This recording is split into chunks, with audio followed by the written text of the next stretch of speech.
Motivation, hotties at the gym, exceptionally beautiful people at a gym or other place where people work out. Motivation, one thing that is really hard to get, especially when someone is as lazy as a mother sucker. Motivation, what you obviously do not have because you are here watching us procrastinating. Get to work. Get to work. Good morning, team. Coach TJ coming at you.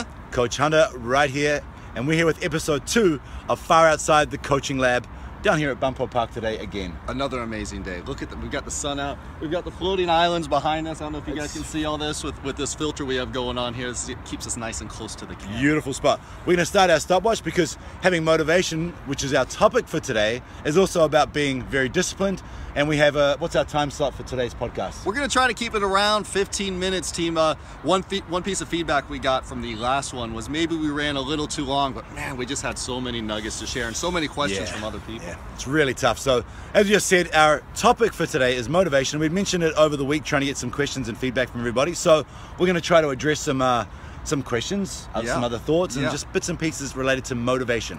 So generally what I find when we discuss motivation is I see two different types of athletes and people in general. People that are motivated externally and internally. We call it extrinsic and intrinsic motivation. The external motivators are like the guy that he wants to win the Spartan race. He wants to get Employee of the Month.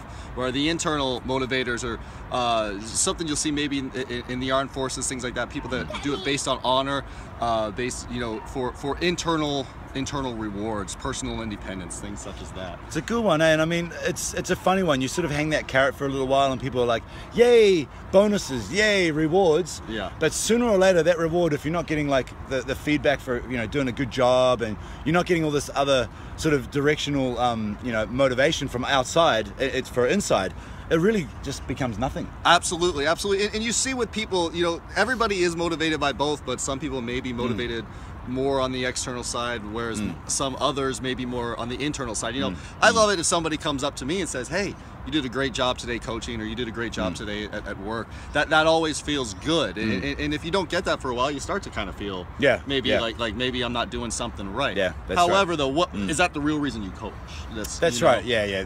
Again, knowing the real reason and the purpose is what we'll probably talk about every week, to be honest, at some point. But having the real purpose into what you're doing ends up being super related to your intrinsic motivation. Absolutely, anyway. Absolutely. And that's what's always going to drive you when it gets really nasty, when things get really difficult. And that goes for coaches, athletes, employees, bosses, soldiers, anything. It runs the board. If you don't have that deep down why, then everything else kind of just it fades away over time. Absolutely. And we all experience it. It doesn't really matter who you are and what you do, us as coaches or as individuals, it still affects you a lot. So I think it's something to, really understand that all of us get those voices of, for example, getting out of bed where you wake up in the morning.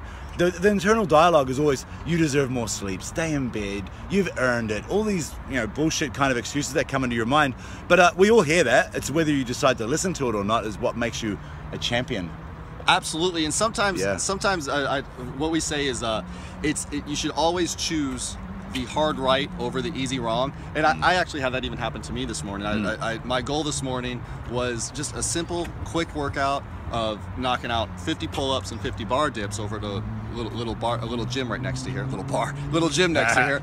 And right away, I got 25 pull-ups deep, and I'm like, this sucks. Yeah, you're ready to this go. Sucks. Like I'm not feeling anybody it. watching? No one's watching me. I'm good. I'm tired. I don't want to do this. However, if you can tell yourself and make things smaller and make things more minute, okay, knock out 5 more and see how you feel after that. And I did, and then all of a sudden the last few were easy. I got over that hump. And you see that with a lot of people. If you can just you don't want to get out of bed for 5 minutes. Get moving. See, and all of a sudden you're going to find your days a whole lot better. That's right. I mean, I talk about a lot the morning motivation, and the funny thing is, it's actually not about the morning. It's about the night before, in my opinion. You need to have everything so prepared that in the morning you don't think about anything except opening your eyes, stepping out of your bed, washing your face, and that's the only things you think about. The rest will all flow together because, number one, your clothes are ready, your coffee's ready, your breakfast is ready. You don't have to think about this, this hazy, useless brain that we all have in the morning. So my morning motivation routine is actually about the night before. Absolutely. Being completely prepared and set up. And I've heard people, to take that to another level, I've heard people say, there's not a such thing as willpower or motivation along those lines. What you do have in lieu of willpower and motivation is you have a good plan. Yep. And like Cody says, if you're digging in and you're getting things ready the night before, then when you wake up in the morning, you can be in a fog and you can just fall into your clothes and fall into the shower and get out the door and then get moving. By then you're ready to go. They're ready to go. I mean, I'm actually not even a morning person, but my mornings are pretty well thought out, and I have no issues getting up because again, people are waiting for you. Yeah, you can't just put that that snooze alarm on and go back to bed again. That doesn't even exist anymore. Of course, you've also done something that a lot of people have a hard time creating, but once it's there, it really helps, and you've created a bit of a habit. Right? Oh yeah, massive, massive, beautifully. So we've had some questions from people, and I mean, what was the first question we had? Oh, I had a fun one. A guy, I don't know why his mother named him this, but his name is Weirdy Fish. Is that your real name, man? Come on, man. Mrs. Fish. We might see him today, actually. Jeez. He might be here soon. Yeah, oh, good. Yeah. Anyhow, Weirdy Fish had a very good question, and this ties in with motivation because it's getting things done throughout the day, is what kind of workouts do you recommend at the office? Ah, yes, okay. This is not an easy one. Actually, it does sound like a simple question, right? And we could easily sit here and go, do 50 squats and do 10 push-ups in your break time. But then it's actually more than that, because mentally, some people just find it really difficult, and I'm one of these people. I find it really difficult to work out when it's not a designated workout time. Yeah. It's just me. I need my hour to be focused and working out. If I'm in my suit or if I'm, at lunch or whatever it is, I have real trouble doing it. Oh, of course, absolutely. So give me your suggestions, TJ. Let's hear this. Okay, well, I've got it very, very easy. I work on an Army base, so gyms literally, we say gym is everywhere. Literally, gyms are everywhere. So especially in the summertime, if I'm wearing a suit to work or whatever, it's usually just take everything off but the undershirt and bring a pair of shorts to work, and I can get 30 minutes in pretty quick. And it's just whatever. I just pick things up and put them down and have some fun. That also doesn't count for my workout for the day. What it counts as me getting out of the office and resetting my brain before I get back in there, because sometimes work can become a bit droning no matter what you do. Yeah. And we really want to be fresh with everything we do. So I'll get out 15-20 minutes, knock out, I don't know, bench press, whatever, pull-ups, kettlebell swings. I have it. I'm lucky. Yeah. But just to get moving for 15 to 20 minutes and get back in there is what clears me up. Yeah.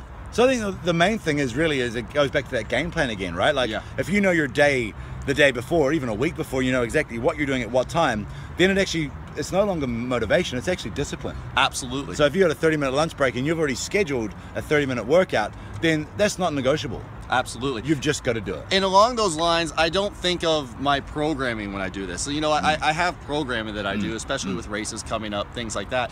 So when I'm going in for my 15-20 minute break, 30-minute break, I go in there, not like, oh, I just did bench yesterday in the gym, I better not bench today. No, that's and I'm using bench as an example. I don't bench much, guys.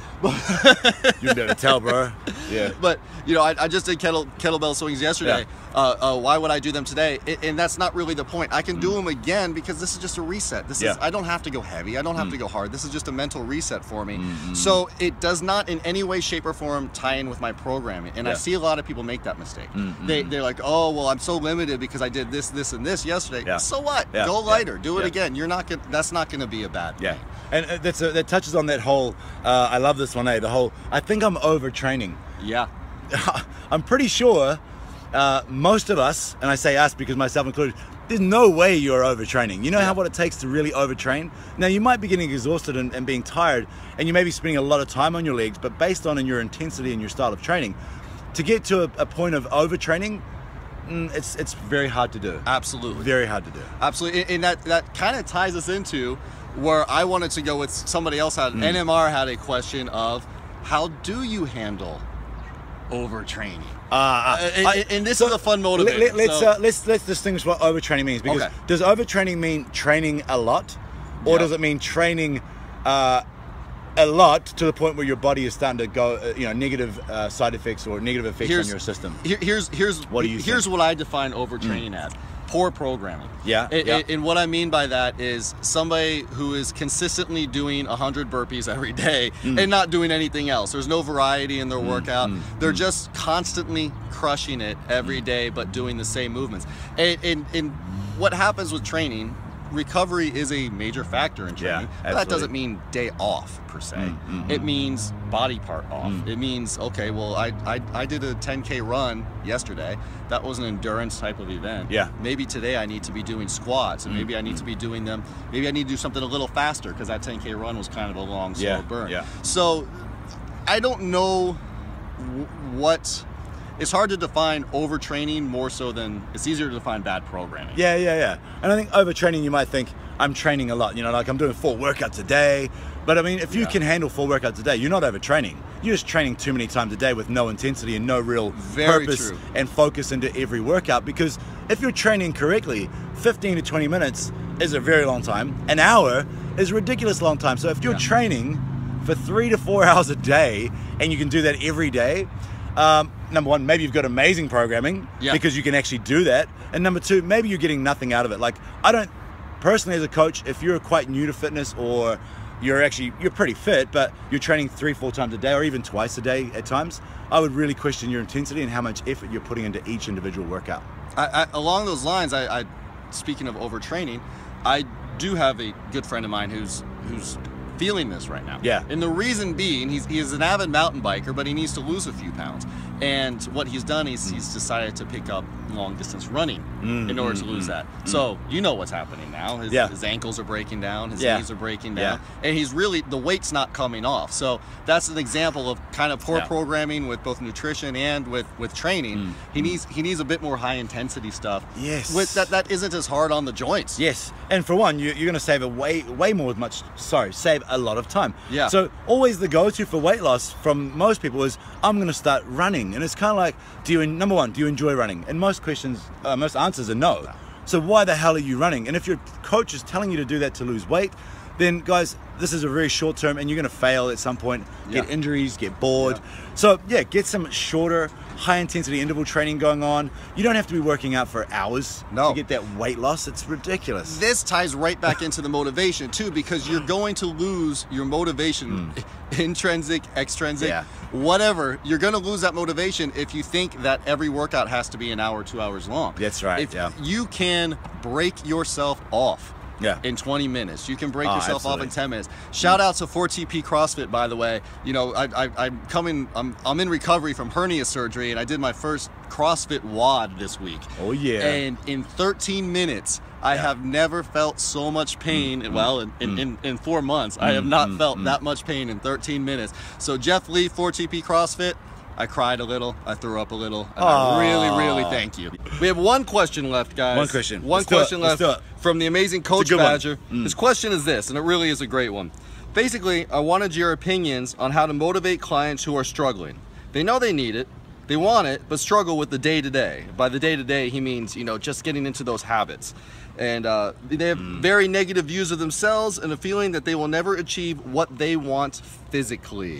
This is a great all-encompassing question. Thank you, Nathan, for asking. This is a fantastic question, actually. It goes so much in line with what we do, the Evolve Challenge for one. It goes so much in line with that it's not even funny. I mean, day to day, let's take that as a key point there. Actually, day to day is where we need to focus and where we need to have these mini micro kind of goals and successes where we can sort of celebrate them, or failures that we can kind of forget the next day. So having day to day little tasks and goals, attendance goals, or you know, just basically getting the workout done goals, then over time in that macro look, it's actually quite impressive. So let's dig a little bit more into that. Okay, so a really great example of this is we have a crew right now that we have a chat room that we're in that they have a lot of small goals that are all encompassing towards their larger goals. One of them being running up this mountain behind us for time.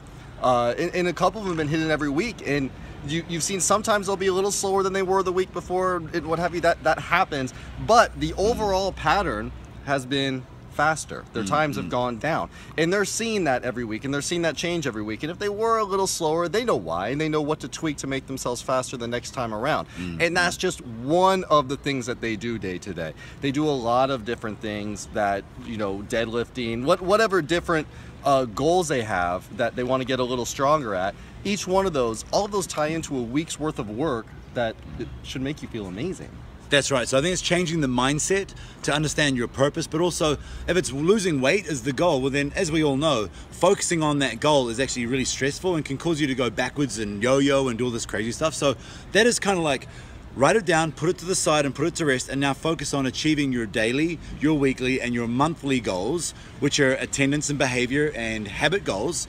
And then by the end of this, if your programming is correct and what you're focusing on is correct, then your physical changes will come, but there'll be much more, there'll be a lot more victories along the way and a lot more fun and a lot more, I suppose, inspiring, as opposed to just lose that weight. Well, that ties in directly with, and this is, by the way, an Evolve group, guys, and they've done a fantastic work, so shout out to the Evolve crew for that. But they do every 30 days or so retest their weight, but they don't just test their weight either. They test their body fat and they test their muscle mass, and that's a really big game changer, because a lot of people aren't going to see a difference on the scale when they might well be losing fat. Yeah. And it's, you know, when you're training, you're going to gain muscle. Yeah. So your weight may not drop as quickly as you want or the way you think it should, but you still may be making progress that you're not even aware of. Yeah. So having these small goals day to day, to be a little faster, to lift a little heavier, to move a little more, those are what's going to make the difference in the long run, and that's what you have to stick with. Yeah, very, very true. So let's think about, you know, for a client with this kind of, in this kind of situation, I think really focus on purpose and why, as we say, but that comes to question and answers together, digging deep, diving and probing, so you can get to the very depths of what this whole purpose is, which ultimately is never really physical changes. It's something associated with that, whether it's getting married or being healthier or live longer or all these kind of things. This is kind of like what we think is the reason we're doing it all for, but there's something even deeper than that. So we need to figure that out to a point where it's quite uncomfortable to talk about, because it's actually one of your deepest, darkest kind of, I suppose, thoughts or you know, secrets about you, but you need to come to terms with that so you can stay committed. Now, one thing real quick you always say, and it really sticks with me, is a lot of times when we're getting into a really nasty workout, you'll advise the team to do it maybe for somebody else. That's right. To keep somebody else in mind. And I know that you train and you fight to remain healthy because of your family and That's for right. your family. Yeah. And I do the same as well. You know, it's not always just, if you put somebody else into the picture and not make it completely about you, you'd be amazed at what kind of progress you can make, because now you have a whole new reason to keep going and to keep fighting and to keep getting healthy. Absolutely. All right, everybody. So thank you all for tuning in. And I mean, there's so much more to discuss in terms of motivation, but you can probably get the overall theme of today's discussion. It really is, you know, being motivated to figure out what you want and dive into your purpose, and then ultimately staying disciplined on what your game plan and your goals and your planning is in order to maintain and work towards your final goals and results. And don't keep chasing those external rabbits on a stick kind of deals. Or rabbits on a stick? Hey man, carrots on a stick kind of deal. For a wolf. Don't keep chasing those. Really dig deep, like Coach Cody says, and get into your internal why. Why do you want to keep doing this? Because once you figure that out, you're going to be amazed at the results you get. Amazing, guys. Take care, everybody. We'll see you all next week. Coach TJ out. Coach Hunter out.